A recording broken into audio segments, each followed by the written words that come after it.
Kemudian mereka menodong saya, Mas, tolong dong Mas, kita ada tugas untuk membuat event nih Mas, seminar. Boleh nggak Mas jadi pembicara? Hah, aku ngomong apa?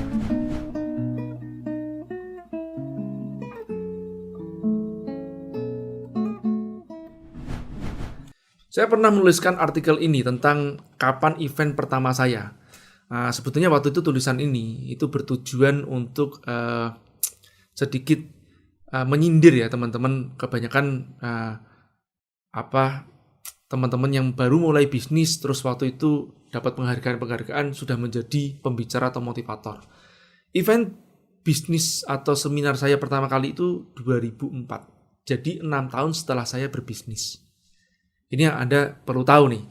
Nah, waktu itu pun juga sebetulnya event yang pertama itu atas todongan kawan-kawan mahasiswa yang saya sendiri sebetulnya tidak berminat atau tidak berniat pada saat itu. Kemudian mereka menodong saya, Mas, tolong dong Mas, kita ada tugas untuk membuat event nih Mas, seminar. Boleh nggak Mas jadi pembicara?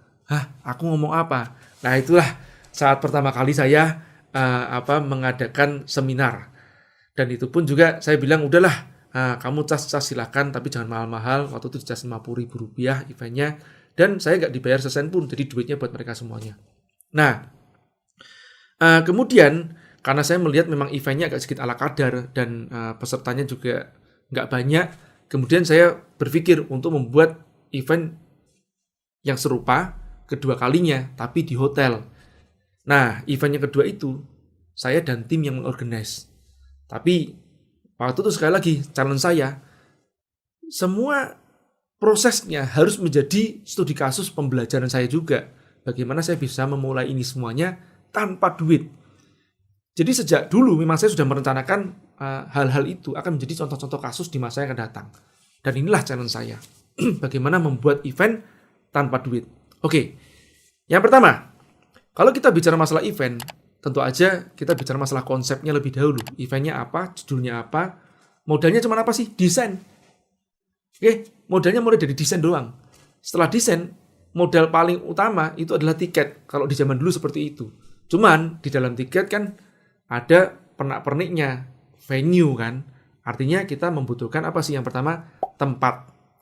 Nah, habis tempat yang pertama, kedua, tempat tersebut kan harus di DP-in ya. Nah, belum tentu juga. Ini nanti ada kisahnya. Setelah tempat, ada snack atau tempat berikut coffee break. Bisa juga seperti itu. Kemudian yang ketiga, atau yang kedua nih, kalau snacknya sudah termasuk dalam coffee break di hotel, berarti yang berikutnya adalah sponsor untuk promosi kita, atau alias sponsor berupa radio, liputan, atau media. Nah, itu yang kita cari. Setelah itu baru peserta. Oke. Yang pertama, masalah hotel. Waktu itu saya cari satu hotel. Kemudian saya bertanya kepada mereka, hotelnya sekarang kalau nggak salah namanya berubah menjadi Swiss Bell. Ada di dekat top 100 di Batam. Dulu saya lupa namanya apa, hotel tersebut. Kemudian di hotel itu saya tanya, kalau saya sewa tempat ini yang nggak usah besar, kapasitas ruangan 80 orang. Jadi waktu itu kan buat event gak usah gede-gede duluan, yang kecil aja. 80 orang. Sudah. Ada waktu itu sebetulnya eventnya itu muatnya sebenarnya 60 orang. Maksimum itu 80 itu sudah sampai belakang. Oke. Waktu itu saya sewa tempat itu terus saya tanya, harganya berapa? Nah ini Pak, kan kita ada paket-paketnya. Paket coffee break. Berapa paket coffee break? 25.000 Pak. Kalau seandainya kopinya nggak pakai break bagaimana? Maksudnya apa? Kopi doang atau teh doang, nggak pakai snack. Paling 15.000 Pak. Tapi harus minimum 500.000 Pak. Boleh. Ya 500.000 paling cuma berapa orang kan gitu kan. Hitungannya kan kalau 15.000 dan 500.000 bagi 15.000 sekitar 35 orang sudah tercapai. Oke, saya ambil. Baik, saya ambil venue-nya, saya book. Terus saya bilang, tanggalnya sekian ya, saya book duluan. Oke. Ini sebenarnya pada saat book itu juga belum saya kasih tanda jadi. Jadi mereka juga, nanti buatin suratnya dulu Pak ya, baru nanti dibuatin invoice-nya. Oke, yang penting sudah jadi duluan nih. Nah, begitu sudah jadi, seperti kisah saya kan, pada saat saya membangun YA di Bandung, nah seperti itu juga. Jadi sudah book, sudah oke. Jadi oke aja tuh nggak bayar teman-teman. Jadi jangan sampai teman-teman tuh seringkali ketakutan lebih dahulu, nanti kan harus pakai duit, nanti kan masih nanti gitu loh. Belum sekarang. Nah ini saya buktikan nih, ya jangan ngeyel duluan. Oke, nah setelah itu sudah dapat kopinya, belum dapat drink-nya, maksudnya belum dapat snack-nya. Saya telepon kawan saya nih, namanya Dia nih. Istri dari teman saya namanya Mulia Ali Akbar. Mulia ini jadi MC saya nantinya. Nah, terus kemudian saya telepon karena dia punya usaha waktu itu namanya Olive Patisserie. Kemudian saya telepon dia, aku mau ngadain event nih, seminar nih. Kapasitas saya tutup cuma ngomong 50-an orang, 50 sampai 70 orang, saya mengatakan begitu. Terus, ya kamu jadi sponsornya nggak? Sponsor PJ, dia bilang begitu. Nah, jadi gini, kamu nyediain 2 snack lah, cake-mu itu atau rotimu itu kamu sediain 2 macam lah gitu loh. Oh boleh. Untuk per 1 orang. Jadi kalikan 70 pack lah begitu anggap aja. Oh boleh C. Terus berarti aku nanti dapat apa? Nah kamu dapat pemberitaan nih. Jadi logomu nanti ada di tempat itu tuh. Di background. Terus habis itu ada di radio. Padahal waktu itu saya belum dapat radionya teman-teman. Ya kan kita harus berandai duluan ya. Kalau nanti nggak dapat gratis ya bayar dikit ya nggak apa-apa juga kan gitu loh. Sudah saya nego ke sana, ke tempatnya dia, nanti dapat di radio diomongin. Ini ada sekitar 150 adlibs tuh radionya. Terus kemudian dipublikasikan di tabloid nanti nih. Nah saya bilang begitu sama dia. Terus sama satu lagi di tiket.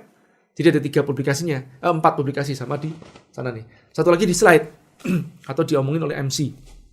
Oke, boleh C, boleh. Nah sudah mau dia. Jadi sudah dapat tempat, venue, terus dapat snack. Oke, baik. Sekarang tadi apa yang ketiga? Publikasi kan? Oke, yang ke publikasi. Saya ke tempat radio nih. Di radio, saya bilang begini. Yang serupa. Boleh nggak tukar guling? 150 adlibs, tukar guling, jadi sponsor saya. Logomu ada di sana, ya, di backdrop, kemudian ada di tiket, terus kemudian disebutkan pada saat seminar atau di slide, ya. Terus plus satu lagi di tabloid. Wah, boleh Pak, boleh. Nah, boleh. Kembali lagi teman-teman, itu tahun 2004. Saya sempat waktu itu memang diundang beberapa kali siaran radio dan mereka tertarik dengan saya. Jadi sudah ada track record sebelumnya sih memang kan, ya. Nah, saya gunakan itu. Mereka mau gitu kan. Lagian apa sih ruginya? Toh juga dipromosikan gratis sana juga. Oke, jadi sudah ada publikasi dalam bentuk radio. Sekarang saya ke tabloid. Saya ngomong di tabloid. Mau nggak tukar gulingnya ke, nah tadi itu kan backdrop, ya, tiket, terus slide, sama kali ini radio, karena dia tabloid. Jadi bolak-balik aja. Ya. Mau, oke, 2 kali terbit ya, 2 kali terbit. Mau mereka.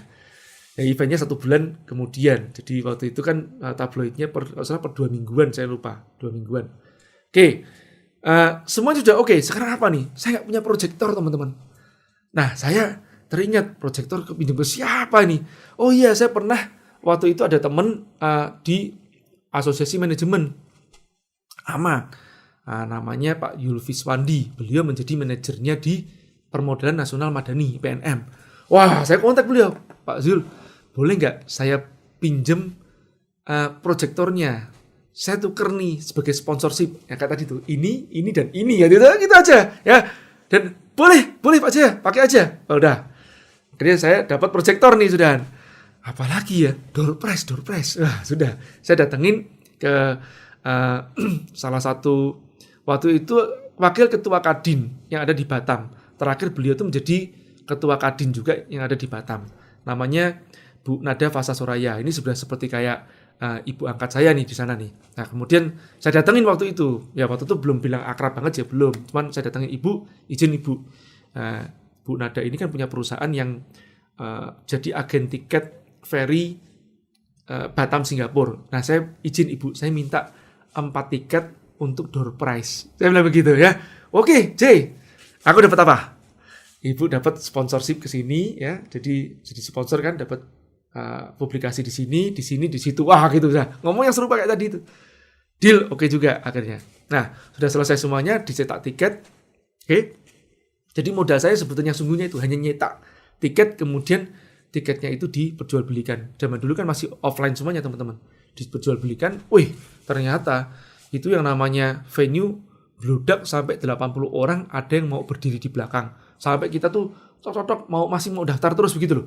Wah nggak bisa, ini sudah penuh, maaf ya. Akhirnya sudah ada yang terpaksa berdiri di belakang pun juga, ya kita penuhin. Jadi event itu 80 orang lebih karena harus ada yang berdiri di belakang.